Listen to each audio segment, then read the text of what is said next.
G'day guys and gal, there is no shortage of testosterone-fueled heroes in Warhammer 40k, so it's no surprise that there is no shortage of epic deaths as well. Space Marines tearing apart wave after wave of enemy before finally getting taken down, Primarchs killing each other in legendary duels, Titans getting their awesome engine kills on each other. However, for some legendary heroes and badasses, a glorious death wasn't on the cards, with some incredible characters having very lame, uneventful deaths that make you say, oh, is that it? Okay. Before we get started, it's nearly Christmas, guys and gal, and I bet you haven't gotten any presents yet. I know this because I also haven't. So I've partnered up with Manscaped today to save your ass and show you a great gift idea for some wildly good value.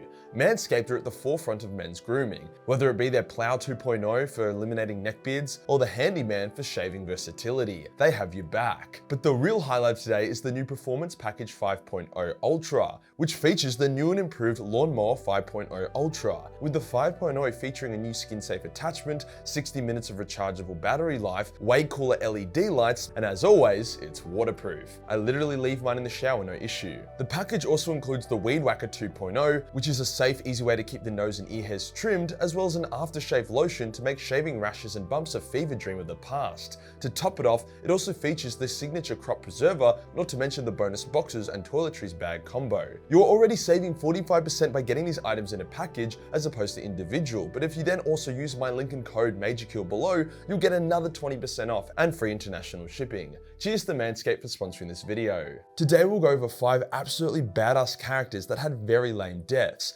detailing why they were so awesome and how they died. Now let's get into it. I've got a bit of a soft spot for the Space Marines of the Shattered Legions, those that were the survivors of the Isfahan Dropsite massacre during the Horus Heresy. They had gone through so much shit and were such awesome characters that you couldn't help but root for them. When one of them would die, you really felt it, as there wasn't many of them left, and they were all such good characters. However, one of these heroes had a very disappointing death. Brother Bombastus was an Iron Hands dreadnought, the boxy kind, and he was awesome. Dude was a very angry boy as well. Like, he was given the name Karashi, which was the name of the volcano that Ferris crashed into when he arrived on Medusa. He had saved the lives of his shattered brothers on multiple occasions, the funniest of which was when Fabius Bile had come on board their ship and was trying to steal their tech and do other classic Fabius Bile shit. But then Brother Bombastus burst through a wall and turbo fucks Fabius's warriors, causing the nerd to run away with his tail between his legs. Overall, just the kind of angry walking death machine that makes you smile whenever he was on screen. So his death really kind of sucked. Basically, the climax of Brother Bombastus's and his brother's mission to try assassinate or at least stop Fulgrim and Perturabo, he engaged in a duel with an Iron Warrior Dreadnought. However, this Iron Warrior Dreadnought was in a Contemptor class chassis, a much larger, more agile and overall superior form. However, Bombastus didn't give a fuck, and he used his superior skill at being an angry Dreadnought to get the upper hand. It was a real underdog fight, with the Iron Warrior's Dreadnought being an annoying shit while Bombastus was a Chad, so it was clear who to root for. But then some other fucking Iron Warrior just goes behind Bombastus and hits him in the back with a melter gun blast, severely damaging him, which then allows the Iron Warrior's Dreadnought to smash through his sarcophagus and instantly kill him. Man, that sucked. But while it would have been cool to see him get a classic hero's death, awesome characters dying in these less ceremonial ways is part of what makes Warhammer so good. It just goes to show that you can be the most awesome badass underdog, but if someone cum blasts you with a melter gun in the ass, you're good as dead. However, in saying that, this next death on the other hand is almost universally disliked due to how much disrespect it did to a very awesome character. Janita Kroll was the master of the Sisters of Silence. What Constantine Valdor was to the Custodes, she was to the Silent Sisterhood. Like, she was literally one of the closest to the Emperor and was also the most powerful pariah to ever live. I mean, her name was the fucking Soulless Queen. You can't get much more badass than that. Her list of battle honors was insane, winning many victories over the course of the Horus Heresy, including some against the Elder, and was present when the first Psi Titans were deployed. When Magnus needed to get spanked, she led the Sisters of Silence against Prospero and the Thousand Sons, killing dozens of Thousand Son Astartes in single combat, including a number of their greatest sorcerers. Then, not to catch a break, she returned to Terra to fight in the War for the Webway, slaughtering countless demons in the process. Her null aura was so strong that lesser demons would start unraveling around her, whilst greater demons couldn't even see her. I mean, fuck, most humans couldn't even see her as their brain was unable to focus on her. So she was basically this invisible super warrior. During the Siege of Terra, she was able to kill dozens of World Eaters in single combat. However, here is where shit goes south. Captain Khan had been slaughtering his way through Terra and eventually attacked Kroll and some other Imperial defenders. However, because Khan couldn't see Kroll, he didn't even try to kill her. Yet on the downswing from killing someone else, he noticed his kill counter tick up for some reason. Yes, that's right. Khan accidentally killed Janetta Kroll as part of the collateral from killing someone else. The Soulless Queen, Master of the Sisters of Silence, Mistress of Oblivion, was killed by accident. It would have been funny if it wasn't so lame. I'm all for some heroes getting lame deaths to mix it up, but a duel between an invisible Master Swordswoman and Khan would have been cool. Instead, it was just a bit of a joke and it really shafted the sisters. A list of the lamest deaths can never be completed without mentioning my boy Argyle Tal.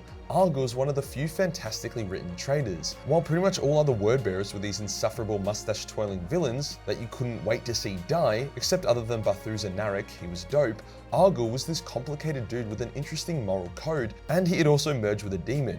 He knew he was evil and wasn't really a fan of the Horus Heresy as a whole, but he saw it as his duty to bring the truth of the universe to all of mankind. Gods were real, so were demons, and mankind should accept them or burn in the fires of their own ignorance. He was also an absolute freak on the battlefield, ripping apart other space marines with ease while wielding modified custodian weapons. Not to mention he was bros with Khan, the two warriors having a really cool friendship. Alongside Khan, Argyle was easily one of the greatest warriors of the traitor legions, and his death was even foretold, that he would fight and be killed by Sanguinius during the Siege of Terra. Not a bad way to go out. So when he literally died by getting stabbed in the back by Erebus, it was an absolute bruh moment. Not only did Argyle die and get permanently removed from the setting, no resurrections or anything, but his death also turned Khan from an angry but interesting and compelling character into a one-dimensional rage-fueled spaz. Erebus killed Argyle because Argyle would have saved Khan's soul and stopped him from becoming Khorne's chosen champion, but it's still bullshit. The only silver lining is that it gave us the legendary Get Up scene, where Khan absolutely humiliated Erebus in a duel,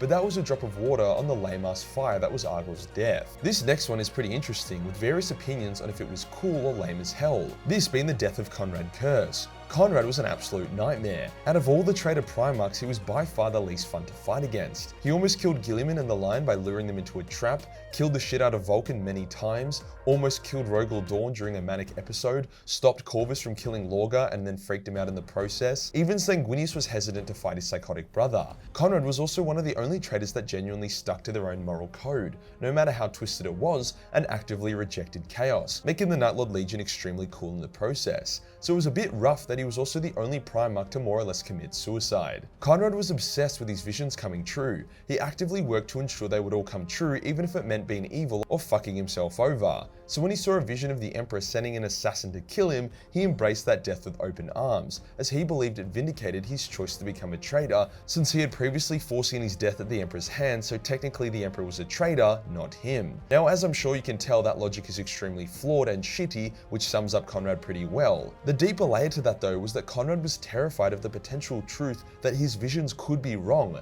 as that would mean that he had a choice in his life to be a good force of justice, not this sadistic maniac. He was able to justify being so evil because he believed that is what fate ordained. So if he had stopped the assassin from killing him, he would have proven that his visions could be changed, thus he would have to accept that he was a pathetic piece of shit. His last true words were, "What is death compared to vindication?" as he felt his entire life and choices were vindicated by the assassin taking off his head. Now you could argue that this was a tragic but interesting death. However, when Primarchs die, they are supposed to go out in style. Dawn killing Alfarius Mortal Kombat style, Horus beating Sanguinius into a pulp, Vulcan killing Magnus by hitting him in the head so hard he exploded, and so on.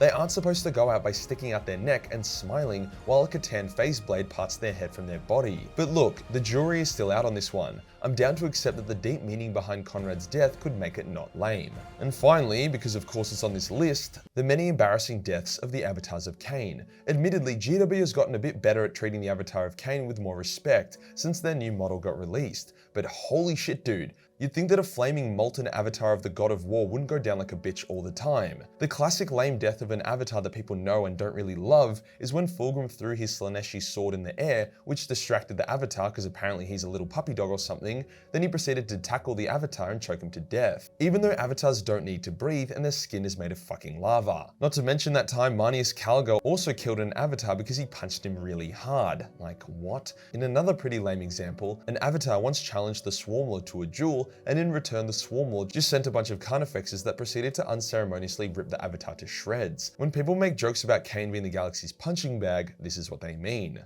There is an argument to be made that who actually gives a fuck how someone dies, since they won't be alive to bask in the humiliation or glory of their death, but I'm the one that has to read and then retell the lore about said deaths, so give me those badass hero deaths. Unless it's one of those annoying mustache twirling villains, then make them die like a bitch. If you enjoyed the video and you want to support the channel, then Patreon is the place to be, where you have a boatload of Battle Mace 40 million hentai, live action nude cosplays, and a bunch of Warhammer 40k fan arts. Hit the subscribe button and hit the real subscribe button for more lame content. Join the Discord for more memes and I'll see you in the next one.